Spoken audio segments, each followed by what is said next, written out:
From the Schmoes Know Network Studios in Los Angeles, California, it's time for Profiles with your hosts, Alicia Malone and Scott Mantz.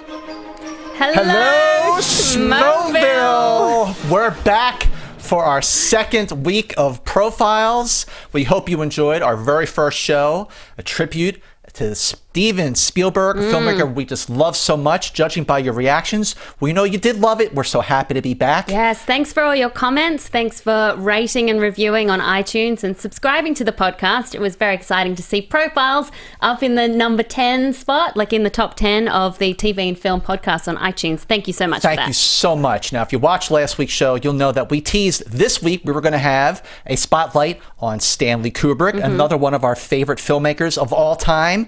And, well, what happened?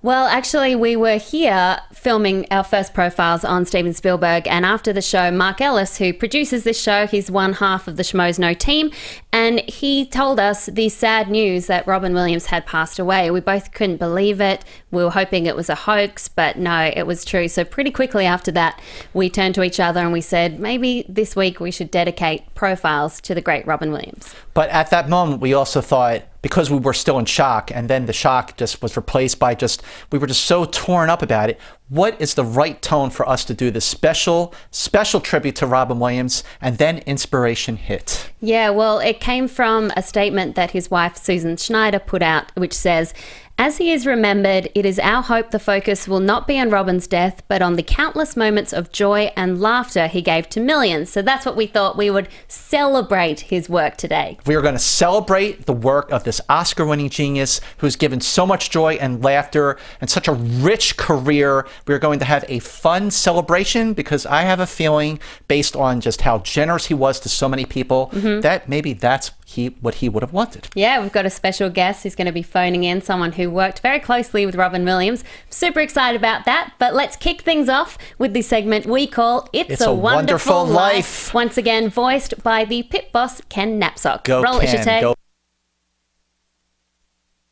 Robin McLaurin Williams was born on July 21st, 1951 in Chicago, Illinois. His mother, Laurie McLaurin, was a former model, and his father, Robert Fitzgerald Williams, was an executive at the Ford Motor Company. For a short time, Robin studied political science before attending Juilliard to study theater. But it was after leaving Juilliard and performing stand-up comedy, where he became a legend in that business, that he got his first big national break, being cast as Mork from Ork in an episode of Happy Days, which led to his own TV series, Mork and Mindy. But the biggest breaks were yet to come. After making the successful transition from TV to film, Robin was nominated for 3 Best Actor Academy Awards and won the Best Supporting Actor Oscar for 1997's Good Will Hunting. Williams also won 2 Emmys, 4 Golden Globes, 2 SAG Awards, and 5 Grammys. Williams is survived by 3 children and his wife, Susan Schneider. Thank you, Pit Boss. And we should point out that we are wearing very special t-shirts, Mork from Ork t-shirts. Mork from Ork. That is actually the first time I ever saw Robin Williams, which leads us to our first segment, which we like to call all of our segments, sort of name them after famous movies, or at least movies that we like. So our first segment is called First Blood. And what is this segment, Alicia? Well, the first time I saw Robin Williams in film, I think it was in Aladdin. I was about 11 or 12. I didn't get to see it in cinemas, but I went with my sisters down to the video store, and I love Disney movies. And I remember looking at the cover for Aladdin and just going, wow, it's so colorful. It looks so amazing. Of course, when I watched the film, I fell in love with the genie, because what an incredible character, so much energy in that character. And from there, I discovered Robin Williams. And then I saw, of course, Mrs. Doubtfire, Jumanji, and Flubber. And I'd say that Robin really had such a magic over me in my childhood, because he always seemed to have that sense of fun. Then, of course, when I grew older, that's when I saw his more dramatic roles. What was your first time? Well, speaking of a dramatic role, as I mentioned, I did see Mork and Mindy. It was a show that I watched all the time between 1978 and 1982. But the first time I saw a movie with Robin Williams was in 1982. It was The World According to Garp. So you're talking about a career where he balanced comedy and drama. And here's a really early film where he did just that. Of course, his best work later on, as we'll discover in the next hour, is our films where he balanced drama and comedy. But The World According to Garp, based on the novel by John Irving, this was a movie I remember being sort of quirky, sort of offbeat. I remember Glenn Close playing his mother, and John Lithgow playing a sports hero who was a transsexual. And the movie had a very deep, dark, and sort of ending, which I didn't see coming. But it was such an early role, and it made such an impact on me because, like his best films, it balanced drama and comedy. Now, Jete, I know you're a big fan of all sorts of movies. Do you remember what your first Robin Williams movie was? Ooh, that's a tough one. Aladdin's probably the safe answer, but I think at that point I was so young I didn't know who was the voice behind that. Yeah. Oh, wow. The one movie that really always comes to mind, which not a lot of people brought up, was Toys. Oh, yeah. Toys, yeah, directed by Barry Levinson. Yeah, it used to be on HBO all the time, and the movie was just so out there, and it was about video games, and it was just so quirky. That's like the one that really comes to mind when I think of my childhood. Yeah, it came out just after Aladdin. More on that in a moment. But first, let's go to our Fast Five, which is our 5 favorite Robin Williams movies. Starting at number 5, which is, play it, Jete. Hello! Mrs. Doubtfire, of course. It had to be Mrs. Doubtfire. This movie opened on November 24th, 1993. This was a huge, huge hit. Again, another film that balanced drama and comedy. It's directed by Chris Columbus.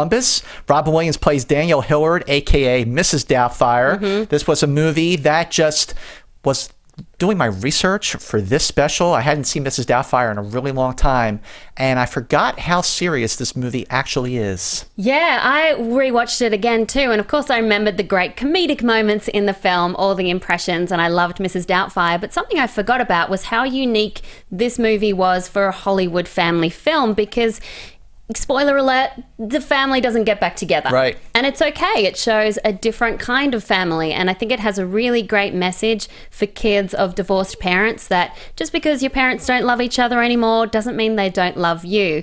And the brilliance of Robin Williams in this film is that you believe him as both the father on the verge of personal crisis and as a Scottish nanny.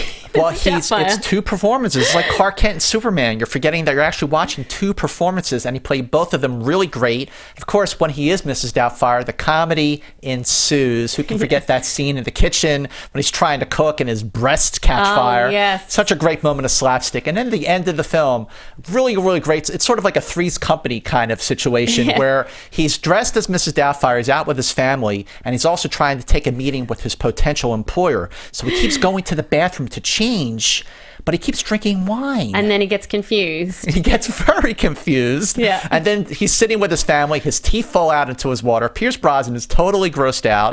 And then he goes back to the potential employer as Mrs. Doubtfire, and he's like, "You're dressed as a woman." And It's he goes, so funny. Yeah. Yeah. But this movie won how many Oscars? It won an Oscar for Best Makeup. Well deserved. Very well deserved. It was also the second highest grossing film of 1993 behind Jurassic Park. Well, if you're going to be number 2, you may as well follow the T-Rex Spielberg, yeah. and Spielberg. Yeah, well, Schmoville also loved Mrs. Doubtfire. We asked for your comments, and Brianne Crowley Chandler says, Mrs. Doubtfire stuck in my mind because when I saw it in theaters as a kid with my parents, it was the first time I picked up on an adult joke. The part where she rips the hood ornament off the car and says the expensive vehicle is trying to compensate for other things.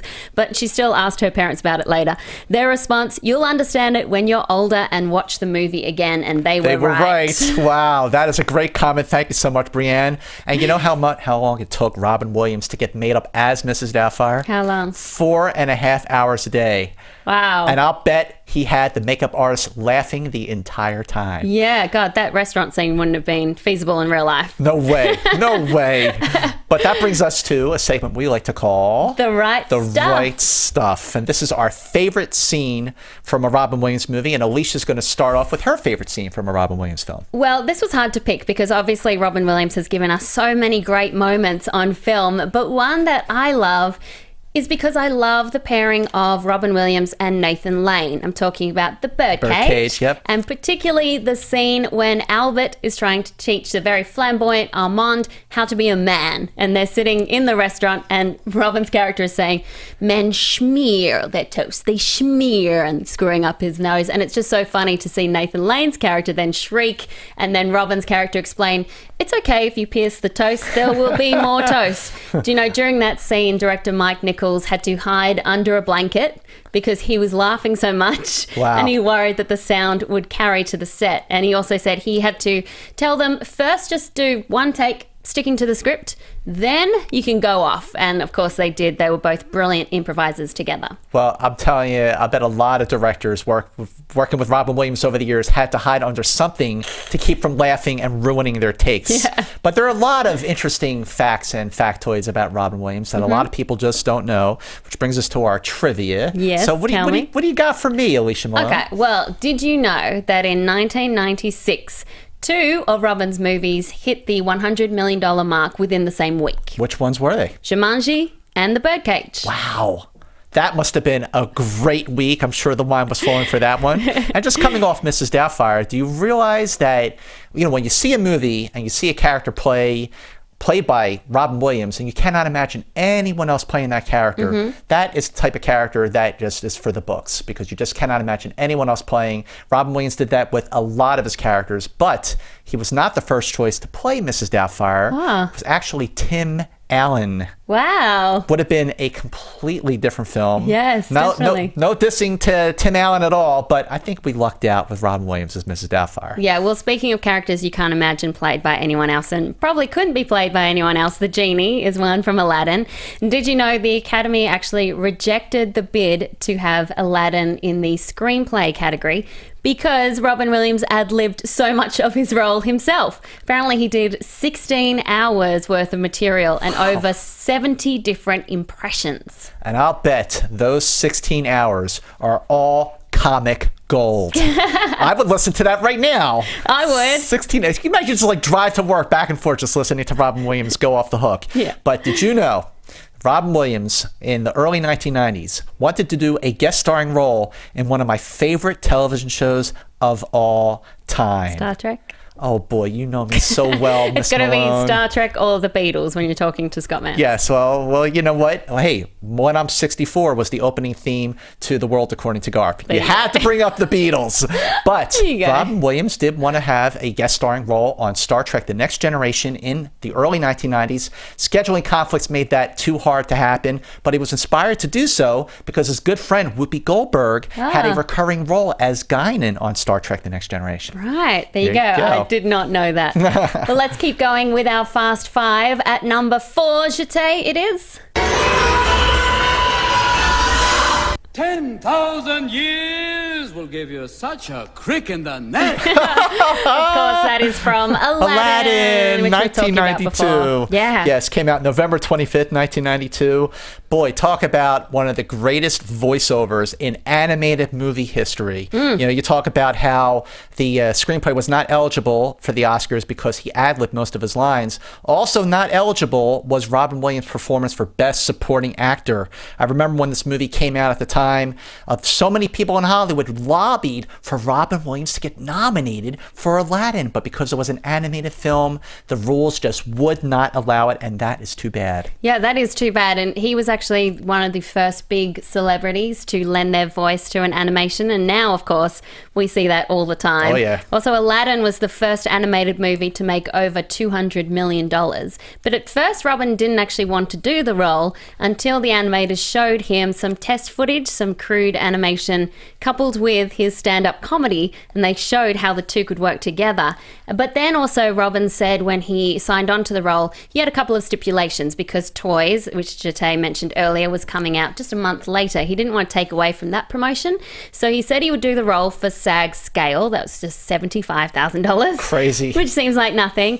And he said as long as his images and his name were not used in the advertising for Aladdin, and that the genie didn't take up more than, I think it was like 25 75% of the poster.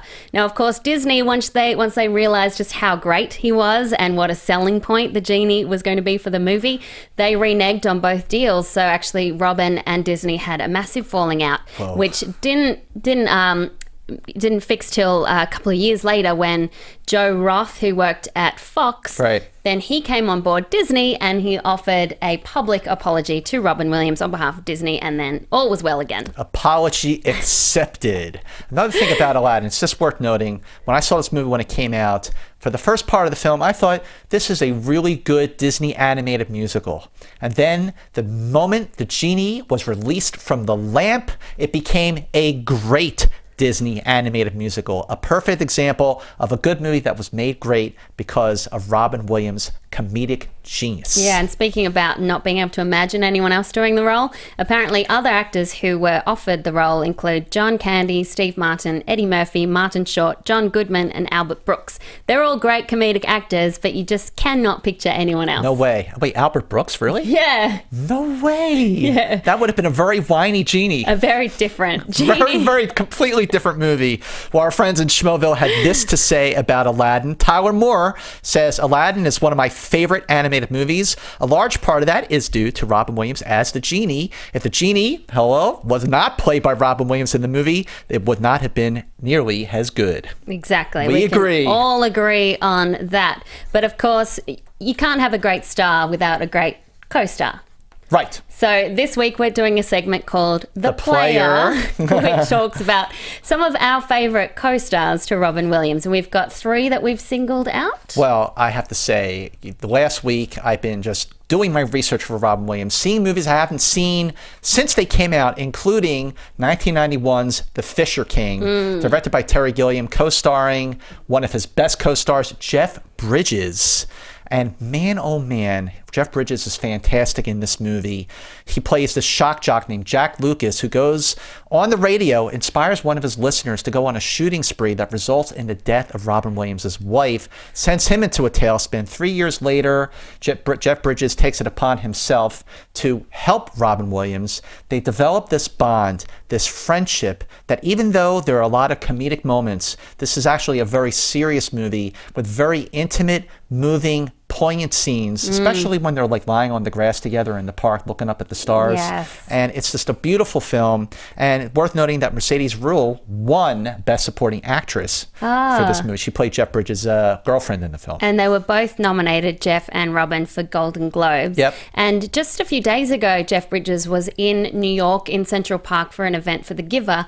He said he thought he saw Robin Williams in the distance, but it was actually Radio Man, who's a pretty famous homeless guy who Robin Williams actually befriended during the making of The Fisher King because he was always hanging around. And then that made Jeff think about the great times they had while shooting. And he remembered running around naked at like 4 a.m. at Central Park. And he said his energy was such a gift to all of us. Wow. Yeah. Yes. Well, let's talk about a movie that you just brought up before when you're talking about an earlier film, The Birdcage. Yes, Nathan Lane. Nathan Lane.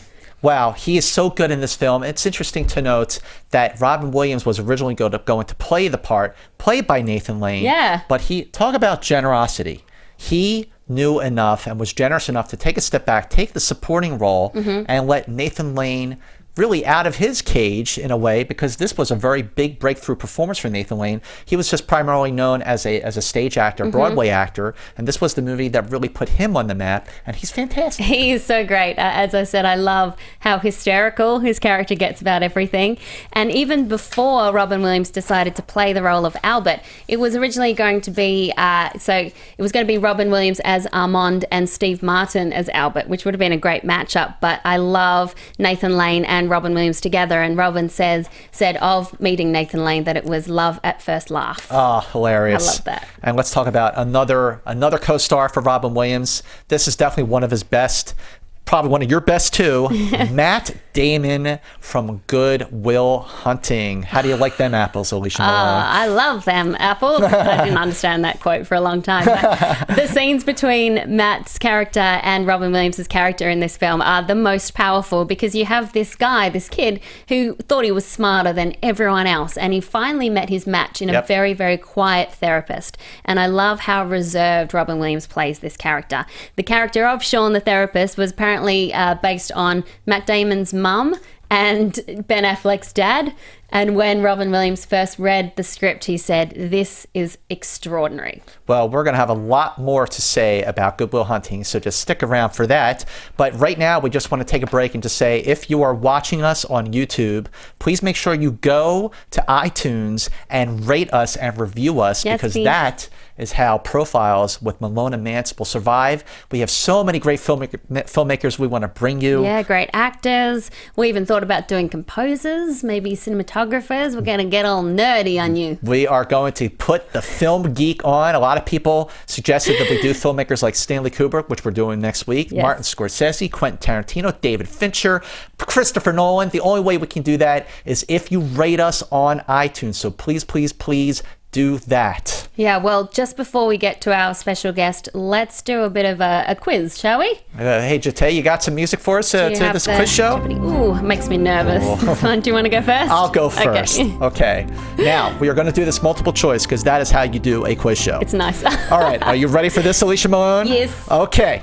Now, which of the following movies starring Robin Williams was not nominated for Best Picture at the Academy Awards? Okay. The question is, again, which of the following, which one was not nominated for Best Picture at the Academy Awards? Is it A, Dead Poet Society? Is it B, Awakenings? Is it C, Good Morning Vietnam? Or is it D, Good Will Hunting?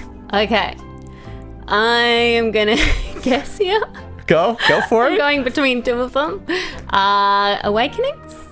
It is Good Morning Vietnam. Oh, what? Isn't that crazy? Good Morning Vietnam crazy. Is a movie that we love, as you're going to see soon, and it was not nominated for Best Picture. What the hell's that all about? That sucks. I can't believe it. No way. I would throw this book, but it's my Wonder Woman book. Wonder Woman. And she right. is Wonder Woman, by the way. Now, okay. For your quiz. Let's go. You ready? Let's do this. About which of his movies did Robin Williams say, if you watch it backwards, it has a plot? Is that A, Flubber, B, Death to Smoochie, or C, Popeye? Oh my gosh. If you watch it backwards, it has a plot.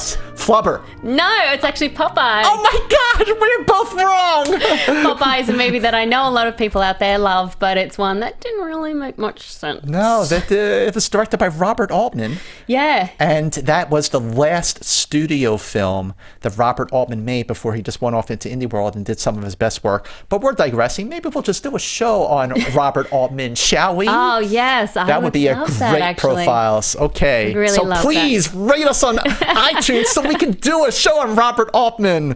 Someone said on YouTube last week that Scott Mantz could sell ice to Eskimos. I totally agree with that. Well, I'll take that as a compliment. Thank you, Miss Malone. All right, before we get to our guest, let's sneak in one more of our Fast Five. Number 3, it is Jete.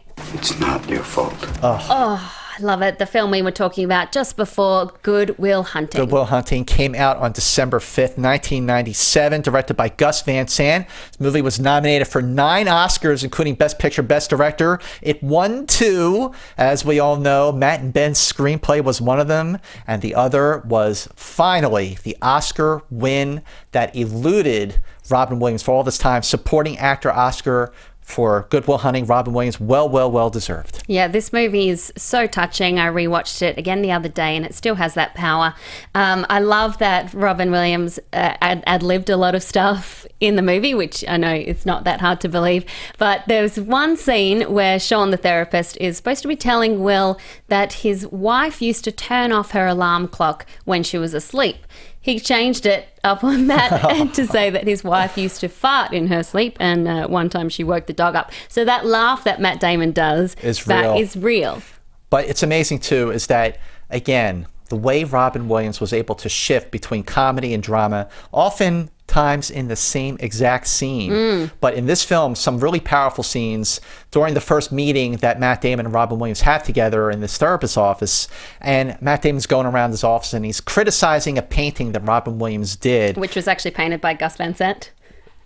Now that's good trivia. That is good trivia. So he's criticizing Gus Van Sant's painting, and he goes off. He starts criticizing Robin Williams' wife, not knowing that she died 2 years earlier. And Robin Williams, he's just taking it in, trying to be like a nice guy. This guy's got problems. And then he finally lunges at him, puts him in a chokehold, and says, if you ever disrespect my wife again, I will end you. I love the scene that follows with Robin's character, Sean, and Will in the park. Oh, look like beautiful. they're alone. And what Sean is saying to Will is actually quite cutting, but he does it in such a reserved manner that it has a lot of power behind it. And actually during that scene, it looks like they're alone. It looks like a very peaceful park. Apparently there was about 3,000 people who showed up just to see Robin Williams film. Wow. And the Boston police had to hold them back. And they were not distracted at all. Watching that scene, watching the dialogue, the monologue that Robin Williams gives to Matt Damon in that scene, it's so profound, it's so poignant that obviously takes on much deeper meaning now. But for years, that could have been for anyone at any time of their lives. Interesting to note that when Robin Williams won Best Supporting Actor at the Academy Awards, his competition was pretty fierce. He was up against Robert Forster for Jackie Brown, Greg Kinnear for As Good as It Gets, Anthony Hopkins for Amistad, Wow. and the actor who many saw as the front runner to win, Burt Reynolds for Boogie Nights. Oh, what a great movie as So, well. We'll yes. definitely be talking about P.T. Anderson at some point. Schmoville also loved Good Will Hunting. I like this comment from Tyler Myers. Hi, Tyler. Says, not only does the movie have incredible and fantastic acting across the board, but it's also one of the most inspiring films I've ever seen. The scenes between Damon and Williams are pitch perfect, but the two that stand out for me are the park scene and near the end with that famous line, it's not your fault. Well, Adam Scullin had this to say about Good Will Hunting.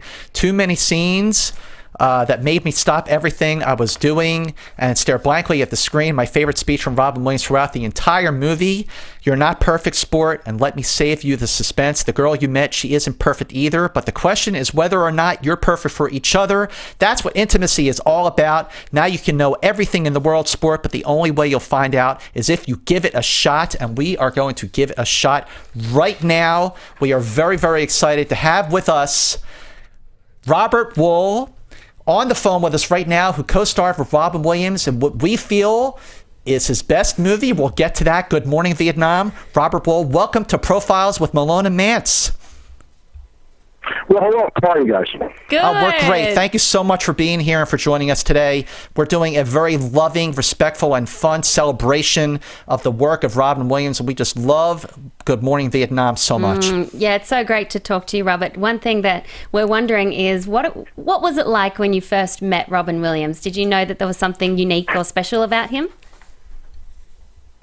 Well, I first met Robin Williams back in the late 70s as a stand-up comic. I was working at the Improv in New York as a comic, and we had heard about this guy from San Francisco, Robin Williams. And this is before Mork and Mindy. And we had heard about him, and the word was out. So one day he came into the Improv, and the thing about him is that he could go on at 2 o'clock in the morning with 5 drunks there and still blow away the room. Nobody had ever seen anything like this before. And it was performance art. It was stand up. It was it was everything together. And he knew how to kill a room. He knew where the jokes were. So that was the first time. So we knew each other then, and we became friendly, and we'd known each other over the years.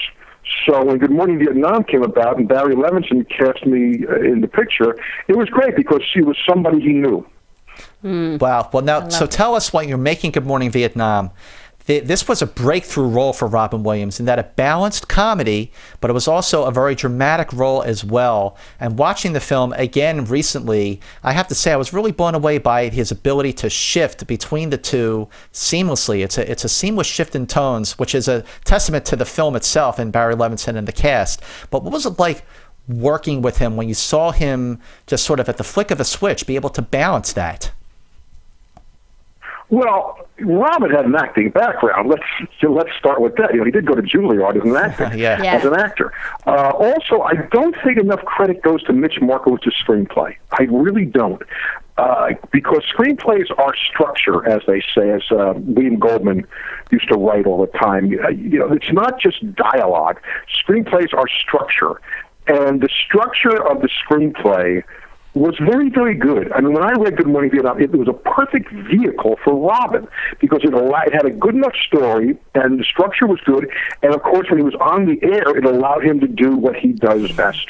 Yeah. So it was just a really good vehicle for him, and he had not had the great vehicle yet. He had done Popeye, he had done Garp, and a few other movies, but he hasn't had anything that really played into his talents. Yeah. The way that did, the way Doubtfire later did also. So I was totally convinced that this movie was going to be a pretty good movie. And he had great people around him. Barry Levinson was the perfect director for this movie. And it was really a terrific shoot. No, that was, besides the weather being very, very hot in Thailand, it was a terrific shoot. It looked like it was really, really hot. Yeah, but everybody's sweating. It definitely lent a whole manner of realism to it. I love the screenplay for this movie, but we heard that in the initial stages, Adrian Cronauer was maybe a bit more serious. Was it changed for Robin? I'll tell you, I don't know what the original screenplay was. Yeah. I only got the script that, was more closer to the shooting script. So I don't know that, but obviously you're playing to your strengths. You rewrite according to the strengths of the actor, according to the strengths of the people around you. You'd be foolish not to. If you've got John Wayne in the movie, you're going to write for John Wayne. If you got Robin Williams, you want to give him an opportunity to write for Robin Williams. I mean, that's just smart. So I don't know the answer to that. But like I said, it's an underrated screenplay. It is a great screenplay. And one thing that wasn't scripted, from what I heard and read, was all of Adrian Cronauer's dialogue in the broadcast booth, that was all ad-libbed by Robin Williams. And you were there for almost all of that. And I just wanted to know, what was it like filming those scenes? And how did you... I mean, you really didn't even have to keep a straight face because the character is supposed to be reacting to it. But what was it like watching him do those scenes? Well, I think the word improvise is not the correct word to use. He had pages of material. Now, he wrote his own monologues, and he worked on the monologues. But it wasn't like he was just doing this off the top of his head. That's not correct. He had pages of... It wasn't in the screenplay. Now, he wrote those monologues himself. That was his writing contribution to it. So it wasn't like he was just doing this off the cuff. Like he just walked up on stage and this is coming out of his head. That's not what was happening. Right. He was prepared. No, he did play a little off of that. If somebody threw him a line, or I would throw him a line, or something else. And more in the scenes, actually, that were like the scene where the late, great Bruno Kirby is dressing everybody down. There was lines in there that was improvised, that came together right then and there, that were extemporaneous. But I for the monologues on the air, he had pages. He and David Steinberg, his manager, and they had worked on that beforehand. Wow. So that is not just improvised in a sense. They were prepared. Wow. Wow, there you go. That's so interesting. Well, also, Which takes away nothing from his genius, by the way. Oh, yeah, of course. Yeah, well, he wrote them all, so great. So what other sort of memories can you share with us just about that, just paints a good depiction of his character while you were making this film back in the day?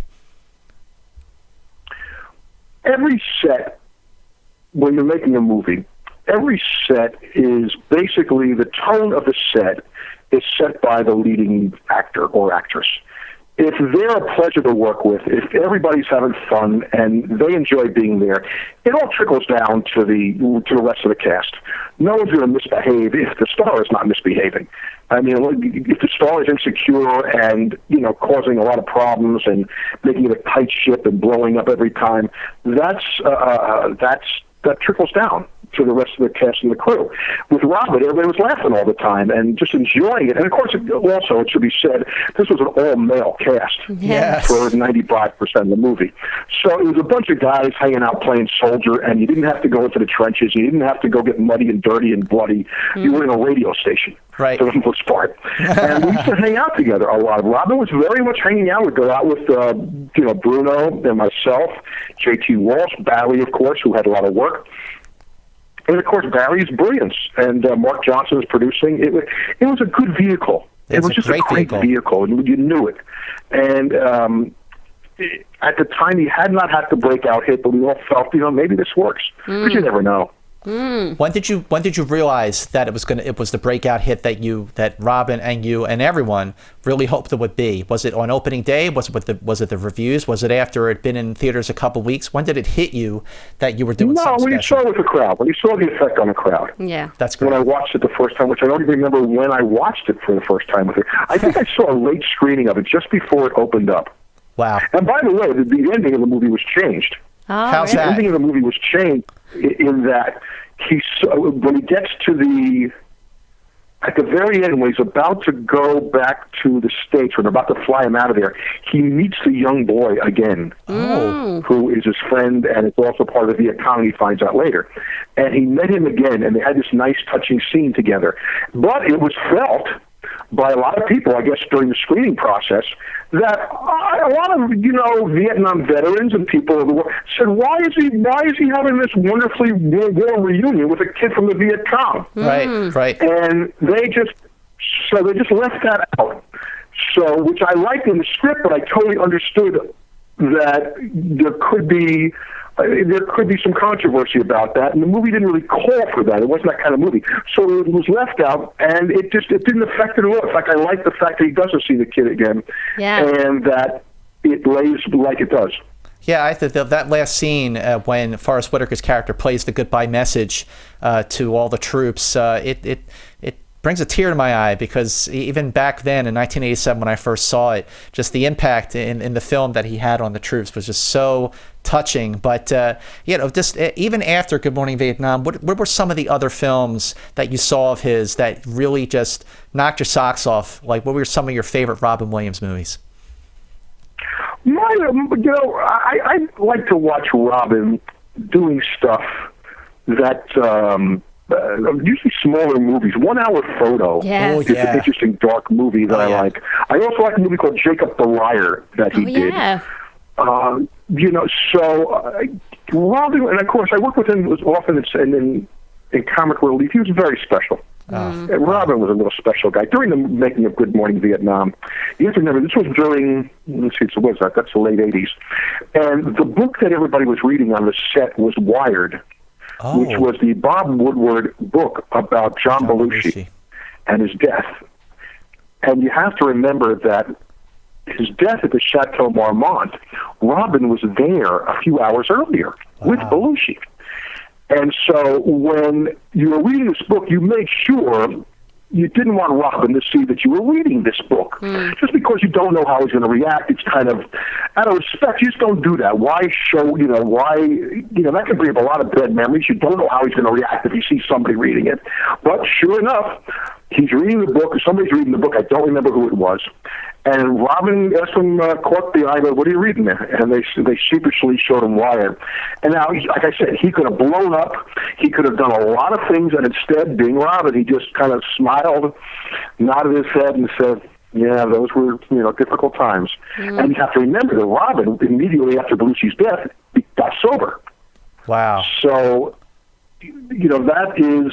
you're talking to about a very special guy. Yeah. Very special. Robin's very special. So special. Well, his movies are very special, and we're always going to cherish them. And Robert, thank you so much for calling in. We really, really appreciate your time and your generosity and for sharing these stories with us. And you have a great day. Thanks so much. Thank you.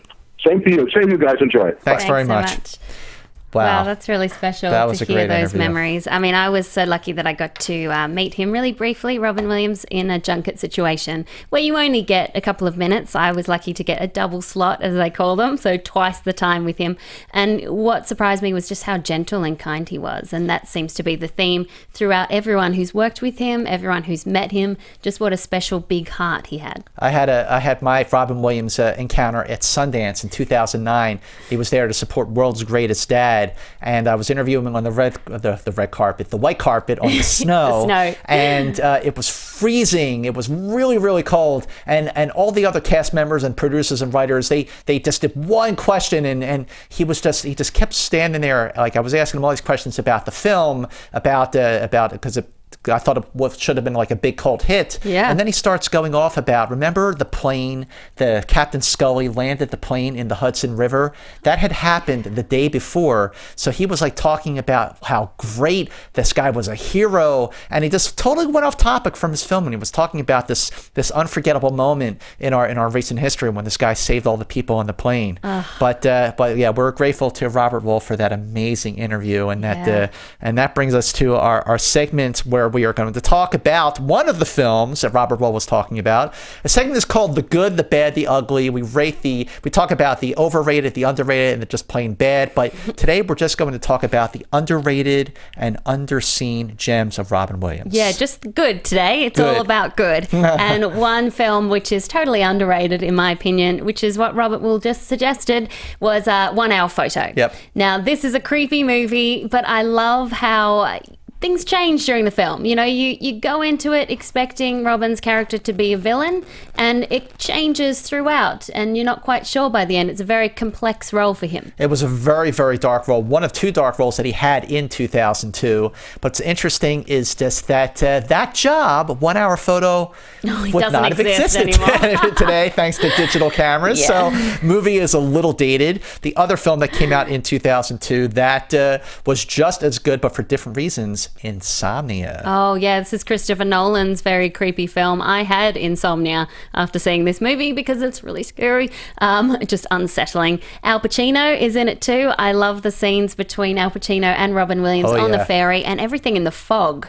And just what was creepy about his character, Robin's character, was just that little smile he had and how he was one step ahead of everyone else. Yeah, especially Al Pacino. Al Pacino plays this corrupt cop who can't sleep because he's up north when the sun won't set. I got to tell you, just watching Al Pacino in this movie made me tired.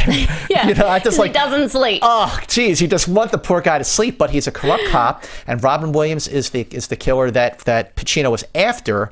And that scene on the ferry when Pacino was talking to him and he's really letting his guard down, and then Williams gets off on the dock and the ferry pulls away, and as the ferry is pulling away, Williams holds up a tape recorder, and the look on Al Pacino's face, he just smiles at him. Well played. Well played. Well played indeed. The other one we want to mention is the film you were just talking about, World's Greatest Dad, which I only saw recently. It's a very black comedy, but I like the kind of points it makes about fame. Yeah, the movie is very timely, and I thought when I saw the movie at Sundance, I thought this was, if not going to be, if not a huge box office hit, I thought it had all the makings of a cult classic, directed by Bobcat Goldthwait. Yeah. I mean, who knew? But it's a confident, assured film. The tone is right on the money. Williams gives a fantastic performance, and one of many underseen and underrated performances that he's given. We asked Schmoville what they think were the most overlooked or underrated films of Robin Williams, and let's just pick like 2 or 3 to read. One I agree with is What Dreams May Come. Dan Skip Allen says, it's a great Robin Williams movie and you never hear anybody talk about it. It's got really good special effects that you never see coming. Well, speaking of World's Greatest Dad, Sam Cox from Schmoville had this to say: a very overlooked dark comedy with a fantastic script. We agree. Robin Williams is brilliant in it. To me, that's his last great performance. He was also phenomenal in Insomnia. Yeah, another one that Schmoville points out is Death to Smoochie. Death to Smoochie? Yeah, Zach Barrows said that movie itself, not just Robin's performance, is so ridiculously underrated. It's a dark, hilarious take on the behind-the-scenes life of a children's TV star. far. That is one I admit I haven't seen, but I'm going to watch it now. Well, Awakenings, Liam Logrande. Awakenings came out in 1990. Williams and Robert De Niro have fantastic chemistry, and to see Williams go so dramatic is a delight. I also loved how Williams is based on a real doctor's story, which makes the film even more powerful. And Liam's Australian too, so g'day, mate. Good day, mates. Thanks for your comments. Throw Don't shrimp on do the bobby. that. I bet Don't do people that know. again. No? Don't do that comment. I'm just quoting. I'm quoting Dumb and Dumber, not trying to pull a fast one on my Australian friend over here. Anyway, you can redeem yourself by telling me what your right stuff is. What is your favorite Robin Williams scene? Okay, you tweet us at Alicia Malone or at Movie Mantz. Please write that down. She is on Twitter at Alicia Malone. I'm at Movie Mantz. You tell us your favorite movie, favorite scene, favorite underrated film. Just tell us why you love Robin Williams. Or you can go to our fan page on Facebook, Profiles with Malone and Mantz. Yeah, Mantz, your favorite scene is from... My favorite scene is from The Fisher King. That's right. And this was this movie that I had only seen once up until very, very recently. But this one scene that stuck out to me, it's directed by Terry Gilliam, who's a very trippy, very far out, very stylish, strange. That's a good word. Love him. Yes, we love him because he takes chances. Not all of them work. But this was a great movie. Definitely one of his most commercial films, The Fisher King. And in the film, Robin Williams he is smitten with this mousy, meek woman played by Amanda Plummer.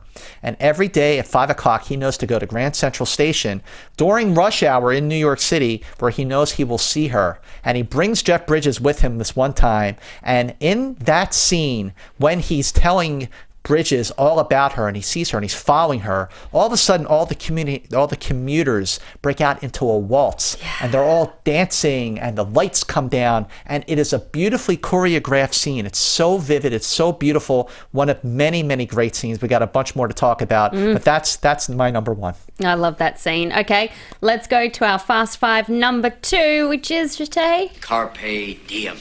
Seize the day. day. Gather ye rosebud while you may. Of course, that is from Dead Poets Society. What an inspirational movie. I wish I had a teacher. I think like we John all Keating's. did. Yeah. We all wish we had a teacher. This is Robin Williams' version of Goodbye, Mr. Chips. Came out on June 9th, 1989, directed by Peter Weir. Beautiful score by Maurice Jarre. Plays John Keating, an English teacher at a posh school that inspires his students. It's actually one of 2 roles in the movies that we have been talking about, or will talk about, where he plays a character who inspires those around him, touches those around him, but he turns off his superiors. They are threatened by him. Yeah. And he is a nonconformist, and it costs him his job. Well, originally it was supposed to be Liam Neeson playing John Keating, but that changed when Peter Weir came on board. And do you know the moment when Peter Weir decided Robin Williams would be perfect? When? It was on Sydney's Palm Beach. Oh, another Australia. Bringing it back to Australia. I have to, you know. So Robin Williams was on holiday, on vacation at the Palm Beach, and Peter Weir had met him before. He thought he saw Robin in the distance, so he yelled out, "Robin!" He turned around. They had coffee, and that was the first time that Peter Weir saw a different side to Robin Williams. You know, he knew the frenetic, great comedic energy side, but he saw a quieter, softer, very inspirational side. So he thought of that when he was casting Dead Poets Society, and he is brilliant in this film. I can relate to this movie because I went to a pretty strict girls' school. Not quite as bad as this one, but just the message of Carpe Diem, make your lives extraordinary, I find really inspiring. Yeah, I went to public school. We didn't have that option, but I did get to wear T-shirts every day, like I still do many, many years later. Good. What an amazing cast in this film. Ethan Hawke, Robert Sean Leonard, Emmy nominee Josh Charles from The Good Wife, and I defy anyone watching Dead Poets Society to get to the end of that film when all the students get up on their desk and they say, "Oh, Captain, my Captain," and to not have a big fat lump in your throat. This movie was powerful then. It's powerful now. It is. Peter Weir loved to play music on set to get people in the mood, and Josh Charles said that while they were doing that scene when everyone got up on the desk, he was playing Ennio Morricone's music from The Mission. Oh, which was also... It's a great score. Yes, great score. Amazing score. Well, Rachel Cushing from Schmoville had this to say about Dead Poet Society. The movie is such a beautiful coming-of-age story and, in a small way, exemplifies Robin, the Robin that became known to millions of fans. It is a story of how having a mentor at that age is absolutely crucial. I was lucky to have two different teachers in my life who were my Mr. Keatings. Robin is so heartfelt and inspirational in that role as he was in real life. Thank you, Rachel Cushing. All right, now it's time for our number one in our Fast Five, our favorite Robin Williams film, which is... Good morning, Oh, I love this movie. We were just talking about this with Robert Wuhl. That character is such a bright spark in this pretty harrowing war situation. It is, and this is a movie, again, directed by Barry Levinson. 1987, came out December 23rd. Seamless shift in tones. It is funny, but it's also serious. It has a message. It's provocative. It's compelling, and terrific performances. Great chemistry with this cast. This was the first Oscar nomination that Robin Williams had, and he won the Golden Globe for Best Actor in a Comedy for this movie. And we were talking about our favorite scenes. Well, one that we love in this movie is the scene when he comes on the convoy with all the other soldiers, and Forrest Whitaker's character says, "Hey everyone, I've got Adrian Cronau right here."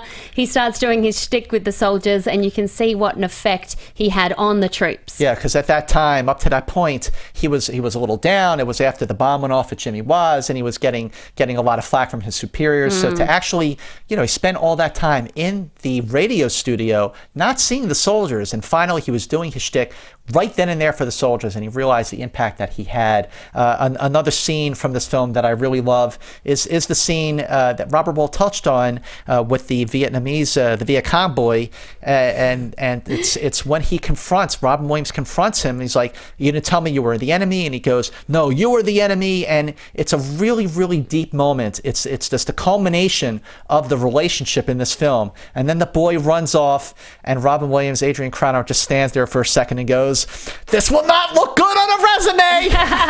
And it was so interesting to hear Robert Wuhl talk about how those scenes on the broadcast weren't actually all improvised. He did write them beforehand, because that's what people often say, but those scenes were just such a great showcase for his comedic ability. Those impressions, those pop culture references just poured out of him faster than you could keep up with, and it is still so hilarious. If you haven't seen Good Morning Vietnam or Good Will Hunting that too, in a while, I recommend go and see it. Again, I saw it the other night and I loved it. We looked at each other, Alicia and I looked at each other when trying to put this list together. A lot of people, we got a lot of reactions about Good Will Hunting. Then we thought maybe that should be our number one. No. But then we decided, this was a man, this was a genius, the Oscar winner. He balanced comedy and drama in the same film, and we just felt like no other movie really did it quite that way, just like Good Morning Vietnam. It was a breakthrough. It was a big film for him. Still just the perfect role and the perfect Robin Williams movie.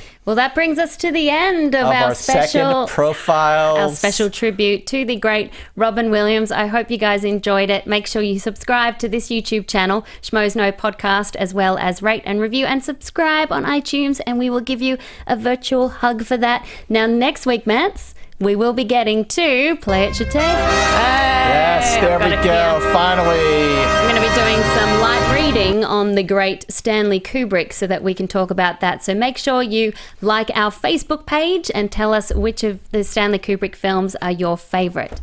But until next time, shall we do it, Matt? Yes, let's do it. Okay. Let's do it. It's not easy to stand on the desk, Here but we go. we'll get the idea. And that brings us to...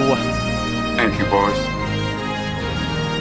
Thank you, Robin Williams. Thank you, Robin Williams. Oh, Captain, my Captain. This one's for you. Bye.